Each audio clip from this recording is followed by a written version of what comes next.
How's it going, everyone? My name is Mario Malave, and welcome to the very first episode, yes, first episode of Into the Bengal-Verse. Uh, First off, we're going to start by giving a little rundown. Uh, I'm from Connecticut. I'm 20 years old. I've grown up a Bengals fan my whole life. I became a fan pretty much by my dad is a Washington fan. He tried to dress me as a kid in Washington gear, and I just didn't like it. And I used to play the video game NFL Street, and Corey Dillon and Ocho Cinco were absolute monsters in the video game. And I just fell in love with the colors, honestly, and the whole tiger. Being a cool animal kind of aspect of things, and that's kind of how I became a fan. And ever since then, I truly started paying attention in the 2011 season when AJ Green and Andy Dalton were drafted together. And as you can see, the GOAT himself.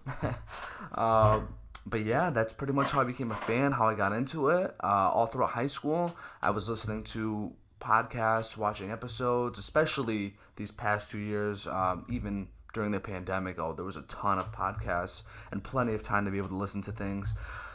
But yeah, I truly feel like I'm knowledgeable enough to get into this area of being a content creator and giving my breakdown of things and my point of view on things. I truly feel like I'm ready. I've been listening long enough. Now it's my time to finally speak and give my side of things. So, we had a long off season.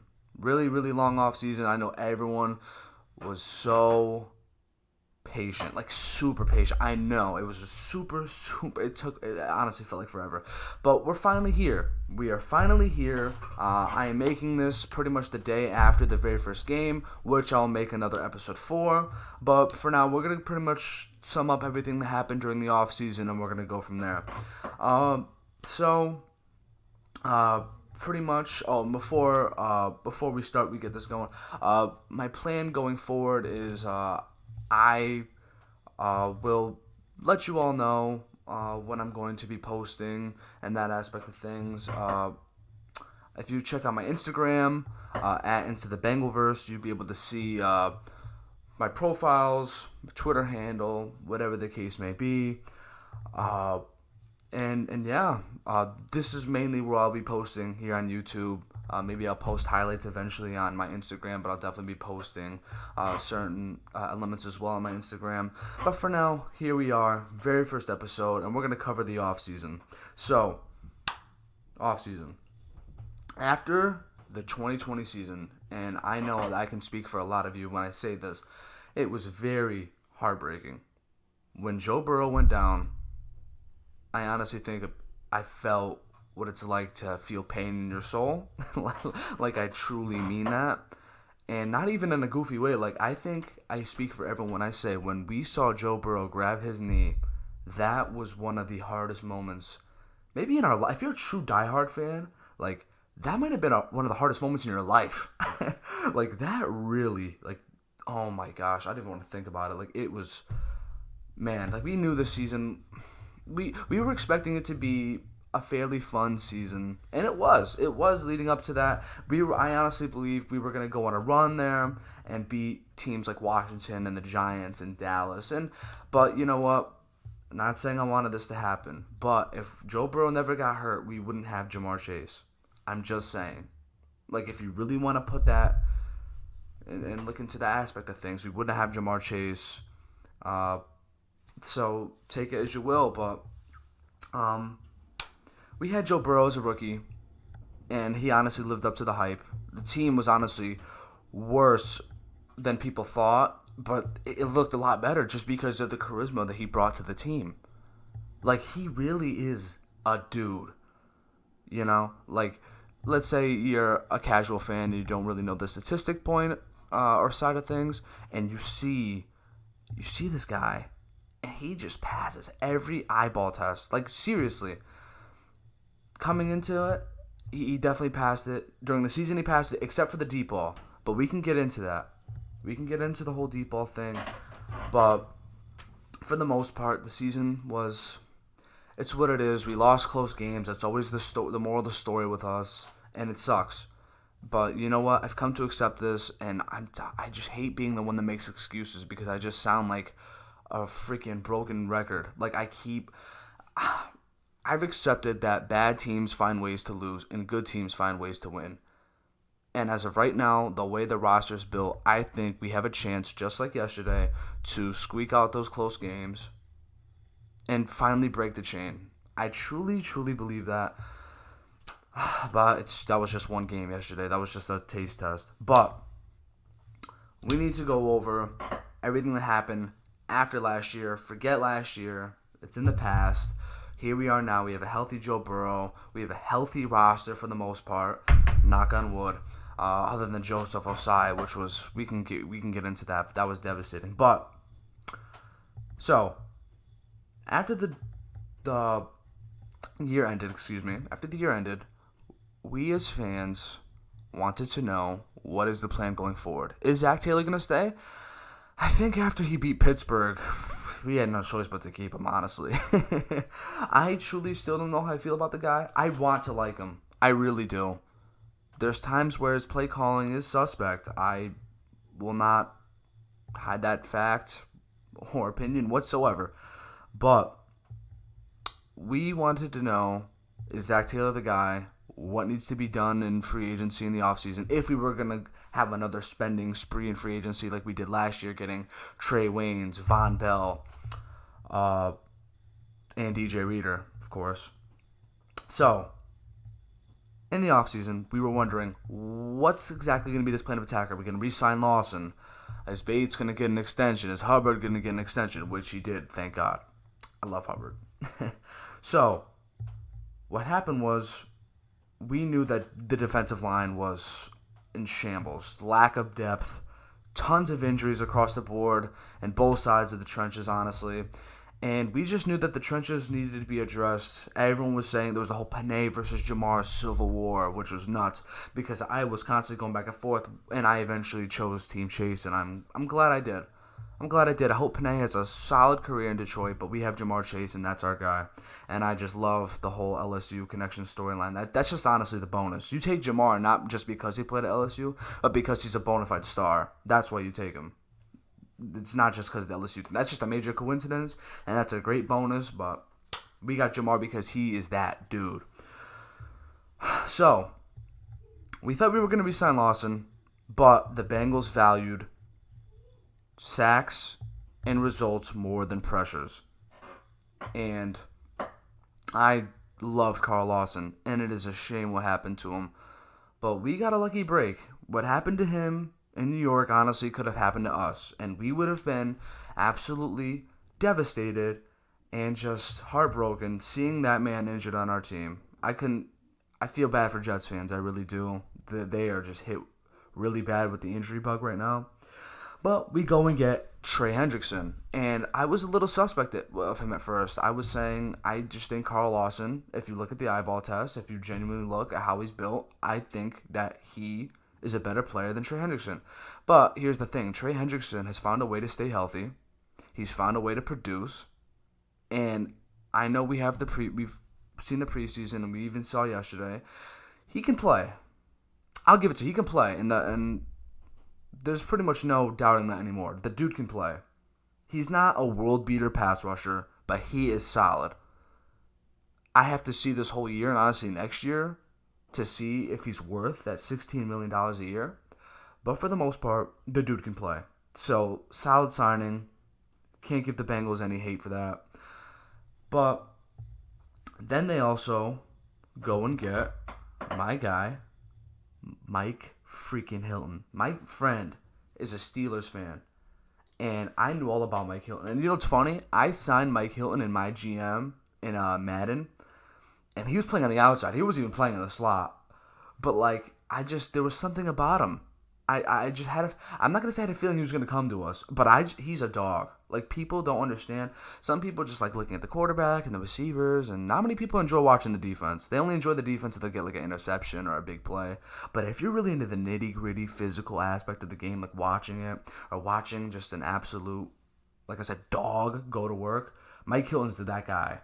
He is, if you ask me, not only one of the best, if not the best slot corner in the league.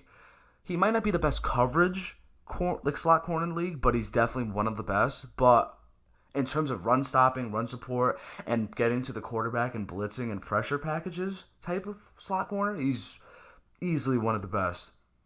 And the fact that we got him from Pittsburgh is just a major, major bonus. Because he, coming into this team, we need a player like that. We need all the help we can get to enforce, and we need to be the enforcers and not be the ones that are getting beat up upon. We can't take that anymore. So, we go and get him, and then we go and get Chidobe Awuzie. Shout out to Chidobe Awuzie because he actually liked one of my Instagram photos, which was absolutely amazing. And when we got him, and I saw the whole, and I looked into it, and I saw the whole Dallas having a horrible defensive year, but there's also the pandemic and COVID and no preseason, and he was hampered with injuries and even got COVID.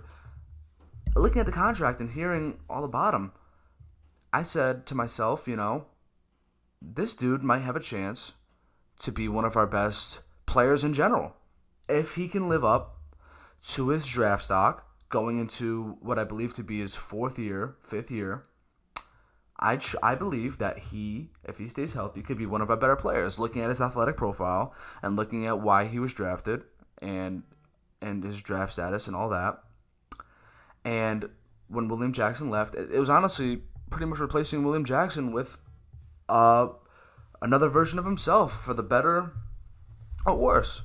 And I think that Chidobe Awuzie is a guy that can play man-to-man really well. We saw it yesterday with Justin Jefferson. For the most part, other than that one 30-yard catch, Chidobe was that dude can guard. He is really good. I actually like him. He's easily one of our most underrated signings maybe ever, because we never really signed anybody. And Trey Waynes is hurt right now, but then we're gonna have Trey Waynes back. So look at that trio. You have Trey Waynes, who, yes, I know, I don't think a single Bengals fan can agree with his contract, but we have him. So let's cheer for him. And hopefully when he finally gets a chance to play, we see what he does. So we have him, we have Chidobe Awuzie, and Mike Hilton. Those are your three corners. And then you have guys like Eli Apple at the number 4 slot, Darius Phillips, who is having a more major role in special teams this year, and he's your 5th corner. I really hope that he honestly becomes that 4th corner. I know he's been inconsistent, but he's easily one of our best playmaking defensive players in general. He can get his hands on the ball. He always somehow finds a way to do it. He just has a natural knack for the ball. So pretty much there's your secondary. And then obviously you have Jesse Bates and Von Bell, who I forgot to mention I think I did mention him as a signing, regardless. So you have them. Go and get Ricardo Allen. And you got Eli Apple. You go and get those solid, under-the-radar signings. We need depth. That is what great teams have. They have depth. Our team, we have been ones to say for many years, every time someone gets hurt, it just seems like there's never been a guy that can take that next man up mentality or role. We're comfortable with it. But that's because in terms of missing on the draft picks, and that's what happened. That's what killed us. If you truly ask me, people, listen, for those who say the Bengals have always been trash and this and that, listen, people like my age or relatively close to my age or people that are around, close to 30 or even younger than me, we haven't really seen the Bengals as bad. We've seen the Bengals more good than bad. At least I've seen the Bengals more good than bad from the time I've been watching. I'm used to a good Bengals team compared to a bad one. And the only thing that's killed us has been the inability to hit on the better picks. We just haven't been able to do it in some draft classes. We haven't been able to hit on some draft classes, and that's what sets franchises back. Teams like the Pittsburgh Steelers, why do you think they always remain good? Or the Patriots? Because they find a way to make signings or trades work in draft picks. Simple as that. And I just think that the Bengals, it's not that they're not doing the right things. I mean, yes, not spending in free agency isn't the right thing. You need to spend on free agency, and we understand Mike Brown is conservative. But they're starting to spend, and we're starting to get there, and we are starting to accrue depth, and that is what you need to be a good to great team and eventually a Super Bowl contender. You have to have depth. If you get hit with the injury bug or whatever the case may be, no excuses. As long as you have your quarterback, let's go. As long as you have the key players that you truly need, next man up mentality. Let's go.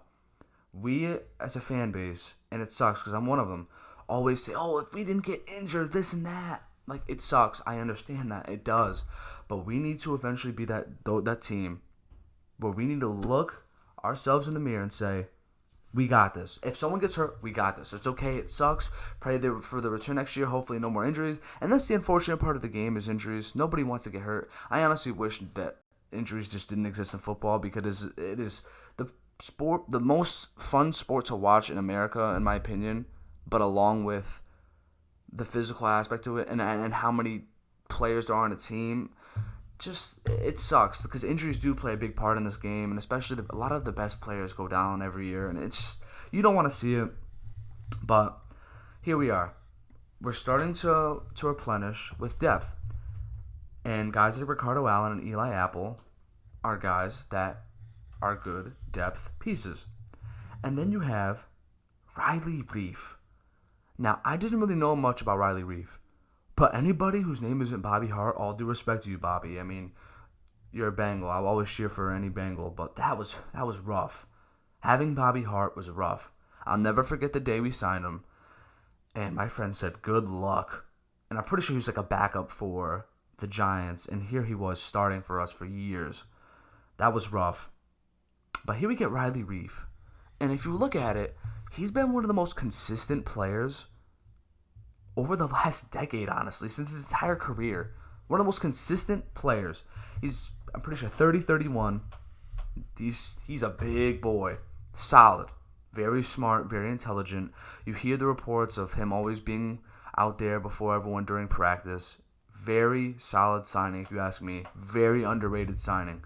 Him and Jonah Williams will honestly be a very underrated tackle tandem in this league. I am only concerned about the guards, and even then we got Carmen and Jackson Carmen and Deontay Smith, and hopefully there are future guards. You know, we have Quentin Spain and Xavier Suafila for now. You know, if they're not cutting it, maybe the young guys step in. At some point they have to, especially given Jackson Carmen was a second-round pick. And then we have Trey Hopkins, and he's always been solid coming off the ACL. I mean, hopefully we see how he does. I mean, he got beat pretty bad yesterday by Michael Pierce. But, you know, he's not bad. He's average. And sometimes that isn't a bad thing. So, that's what we get for free agents. That is your free agent draft class. So that was pretty solid, you know? I don't think a single Bengals fan was complaining. And the fact is that this is going to get you guys freaking pumped. Next year, oh my gosh, wait till you see the players we either trade for or sign. Next year, if you look at the timeline, like the Cardinals, or look how they are doing. Look how they did yesterday. Are you kidding me? Look what they did to a team like the Titans. Oh my goodness. And the Titans are no easy task whatsoever. And I know there's little variables and details, but Titans are a team. And the Cardinals, I'm just saying. But when you look at the timeline and looking how we're trajected towards next year, we're going to be not only competing for the division, we're going to be not only a playoff contender, but not a Super Bowl contender, at least not until we see it. That's how we are. We're very skeptical. We have to see it in order to believe it, because we just keep seeing the same thing over and over. And a lot of us, there's so many instances where we have like PTSD due to past draft picks. Like, we're not used to having stud players, like you know what I mean? Like, these past few years, it's been rough. But anyways, we have the draft, and pretty much with the number 5 pick, it's between Jamar and Panay all the way through. I was originally Team Panay, and then as soon as we were in position to take Jamar, I was like, yeah, I kind of want Jamar. I want the Flash. And let me tell you why I want the Flash. Before we get started with our first pick, let me tell you why I want the Flash. I call him the Flash. I know he's Uno. I know he goes by Uno. But I started this, and hopefully this starts trending. The Flash.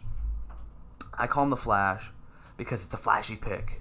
He's fast. It's not the offensive lineman. It's the flashy, shiny, special metal object that you want. The receiver. The more fun player to watch, because not many people watch the offensive line. I played offensive line in high school, and I understand that whole element and aspect of football, and I'm glad I do. So I can like apply and like watch guys in the pros and like understand like what's going on, because some people just don't really care. But I wanted the Flash, and the whole storyline was great. It all made sense. AJ Green, think about this. You have Ocho Cinco for his whole career for the most part, and then he leaves. You replace him with AJ Green, and then he's here pretty much for the whole decade, and then you replace him with Jamar Chase. Like, it's like a whole beautiful chain, honestly, if you really think about it, to replace one after another. Like, Jamar Chase is the throne. He's the heir to AJ Green's throne. Like, he is the guy that's going to come in and hopefully be that dude. It could be T. Higgins, by the way. Don't be surprised if it is. But Jamar was drafted to be the number one, the X, the Flash, the go-get-it guy, the over-the-top, which we lacked last year. The over-the-top, deep ball receiver. And I said, if we get this guy, not only will it help our run game, but he will be a big asset just to us in the pass game and the run game, everything. Like, and if you look at what the Buccaneers did against Dallas, having Godwin, Antonio Brown, and Mike Evans. And Mike Evans did probably little to nothing. I think he might have been hurt. But look at what they did. Look at what they freaking did. And then obviously they have Gronk, who I don't think he's elite anymore, but he's still solid. But when you have three receivers like that and you could spread out a defense, if you have a quarterback like Joe Burrow, or in their case Tom Brady, you will be able to dissect defenses, and they will feel helpless. And if you can put up 25 plus a game, you're all set in this league, honestly, which I believe the Bengals can do. I believe Frank Pollock will get these guys right, so I'm not as worried about the offensive line as much. But Joe Burrow with a guy like Jamar Chase, and it just made too much sense. It made way too much sense. We knew he was going to be the pick, honestly, a couple days leading up to it. And that's it right there. In the second round, now this is very controversial. I know there was a lot of guys that could have been taken that we all wanted, honestly. But you know what? I think Jackson Carman might have been the right choice. We traded back, accrued more picks from the Patriots, which I think honestly helped both sides. It was definitely very beneficial for us. We need all the picks we can get, hopefully, given we hit on them. Jackson Carman, big left tackle from Clemson, who blocked for Trevor Lawrence. And we drafted him to be a guard. He didn't play guard. He can play guard. He has the athletic profile to play guard, and I think he will be able to figure it out. I don't think he's bad. I think he's young. I think he's learning. He came in a little bit out of shape, and I think that over time, at some point in the season, I think he's going to play. I think he's going to start, and I think he's the guy we're probably going to hit on, especially given Willie Anderson was coaching this guy, or should I say training him in the offseason. He was training with Willie Anderson. I think he'll be a stud for us, hopefully. So that's Jackson Carman. He's your future right guard. Third round, Joseph Osai. A shame we lost him for the year. I cannot wait till we get him next year. You guys think the team is looking good now? Wait till we have Joseph or freaking Sai. Wait till we have him next year. This guy is an absolute motor. Just a dude shot out of a cannon every single play. Pretty sure he picked off Joe Burrow in that Texas LSU game. Or at least sacked him, or both. I think he picked him off. This dude can play. Absolute freak when it comes to his motor. Does not quit on any play. And that's what's going to get you far in this league, especially if you're young. And he has the wingspan. He was looking good in the preseason. He sacked Brady off of Tristan Wirfs, which who can say they've done that, because he was pretty sure an All-Pro his first year at right tackle, which is honestly ridiculous. So you have Jackson Carman. He's lost for the year, but he will be a solid edge player for us next year. I guarantee it. I guarantee it. People were saying he could have gone late first, second round, and we got him in the third. That is what I call a great value pick right there. Fourth round, you have Deontay Smith. Love the signing. Saw him in the Senior Bowl. He has the wingspan. He has the height. Solid, fast. And he got beat by Sam Hubbard during training camp. And we all saw the reports, and we were like, eesh, like rookie struggles. Like, I don't know about this guy. And then they were like, let's see him at guard. And then all you hear is nothing but good things. In the preseason, he was like one of the highest. He had one of the highest PFF grades. amongst our offensive line. And honestly, like, the fact that we drafted 2 tackles and they're going to be playing guard, I don't know. I find that funny. But I love it, though, because you have Jonah Williams, Riley Reef, if he hopefully pans out this year, and then maybe we could re-sign him next year. And then you have these 2 guys who could be replacing the 2 older guards. And I love Quentin Spain. Xavier Suafila, I still don't know how I feel about him. But Quentin Spain I'll always have love for. And then the 5th round, we go running back, Chris Evans, to replace the Giovanni Bernard role. And this guy, he's unbelievable. Watching his highlights, catching the ball, running past corners, running past linebackers, nobody can freaking guard him. I loved it. I loved it. It was a great pick. I didn't really know much about him, but then once you read and you listen up and hear these things, and you see the reports and you hear what he did at the Senior Bowl, it's like, wow, like, this guy fell.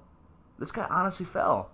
And by the way, before I finish, yes, this is one of the best Bengals draft classes that we've had in a while. Like, maybe even, like, in the last 10 years, this has got to be up there, because I'm not done. Then you have Tyler Shelvin, big boy who was on the LSU team. He was a healthy scratch against Minnesota, but he's a man. He's a monster. He's a big, big guy. And if they get him healthy, maybe his weight down a little bit, he could eventually replace DJ Reader, or at least be solid, because, believe me, you don't want to be having to block a guy like that big. It's not easy to move men that are that big. It's not. It doesn't, like, they don't need to be a world beater pass rusher. As long as they can provide something in the run game like him, because I think that's what he will be, a run stuffer, man, you'd rather want to have a guy like that on your team than not. Then you have Evan McPherson, 5th round pick. And we all know how people feel about drafting kickers and whatever the case may be. But this guy is different. I have a friend who's a kicker. I've never seen a kicker in general in the NFL use a heart rate monitor, like a smartwatch, and he tracks his heart rate, like, before and after. It's like a ninja. He keeps his cool. He stays calm, cool, and composed. And what do you know? Look what he did against Minnesota. I was very confident in him. You saw the video. Everyone saw the viral video once he was drafted of him kicking the Gatorade top off the bottle right after we drafted him. Like, it was honestly during our Florida Pro Day. But this guy's probably going to be our kicker for the next 10 years, hopefully. That's how it's looking. He's not no Randy Bullock, and that was also a rough experience having Randy. I just never enjoyed it. I miss Mike Nugent. I enjoyed having Mike Nugent as our kicker. But then, we had Randy. But we have Evan McPherson, and this guy's looking like a weapon. Honestly, he was the only drafted kicker this year, but he looks like a weapon and a force, and we need guys like that to help win us close games, playoff games, and hopefully more. So, absolute great pick by the Bengals. Then you have Cam Sample. I love the pick. Also another hard worker. And notice how the Bengals pick lots of hard workers or former captains or whatever the case may be. Guys that are very coachable. I really like the culture aspect of things in terms of drafting. I really do. But then, you get a guy like Cam Sample who could play D-end and D-tackle. And notice how I said Tyler Shelvin, Joseph Osai, Cam Sample, and then you have Deontay Smith, Jackson Carman. And then they'll also re-sign some of these other players. And you see, and you're like, these guys are accruing depth. This is looking good. Like, I'm liking what I'm seeing. Cam Sample also flashed in the preseason. I liked what he was doing. I enjoyed it. I liked what he was putting out. Guys like him. Shelvin did okay, but Osai looked like a monster, but he'll be back next year. Very unfortunate. And then you have Wyatt Hubert, who got hurt before training camp even begun. Tore his pectoral. That always sucks. You hate to see it. But I had people telling me that he could have gone higher than the 7th. And he was also a great value pick. Another great motor guy. He was also doing really good at the Senior Bowl. And then you get a guy like Trey Hill with your last pick. Or at least they were both picked in the 7th round, I believe. Trey Hill, big center out of Georgia. I like what I saw from him in the preseason, other than a few false snaps where the quarterback just wasn't ready. But he seems like an anchor. He's a big, strong guy. Maybe future starting center, but I'm sure Bengals fans would want to hear that. So maybe we'll sign a guy after Trey Hopkins is done, because I think Trey Hopkins, I don't think he'll be there forever. I think they're going to want to eventually replace him, which sucks to say because he's a great guy, good player. Or maybe he'll be a backup, but I don't see them having him as a backup. So, there's your free agents. There's your draft. Now, we look forward to the preseason as Joe Burrow's rehabbing back, and then we have these whole headlines of him once training camp starts. Joe Burrow is struggling in training camp. The man tore his ACL and is planning coming back early, honestly, a little bit ahead of schedule, and he's going against the NFL defense. I don't know any regular person. I mean, these are NFL athletes. This is what they get paid to do. This is what they're meant to do. I don't know many NFL athletes, or just athletes in general, that can just come back off a torn ACL and then try and be like the ruler of all worlds again. Well, let me tell you something. Everyone's making fun of me. Everyone's making fun of Bengals fans. Everyone's making fun of the Bengals for ruining Joe Burrow, this and that, which I hate. Oh, that pisses. And I understand that the media always slights the Bengals, but you know what? They slight bad teams. And once you're good, then I'll slight you. So hopefully we're good sooner than later. They said Joe Burrow was struggling. After 1 week, it took 1 week, and then Joe Burrow admitted he's struggling. He's seeing the pressure, not the field. And once they ramped up his training and rehab activity, good to go.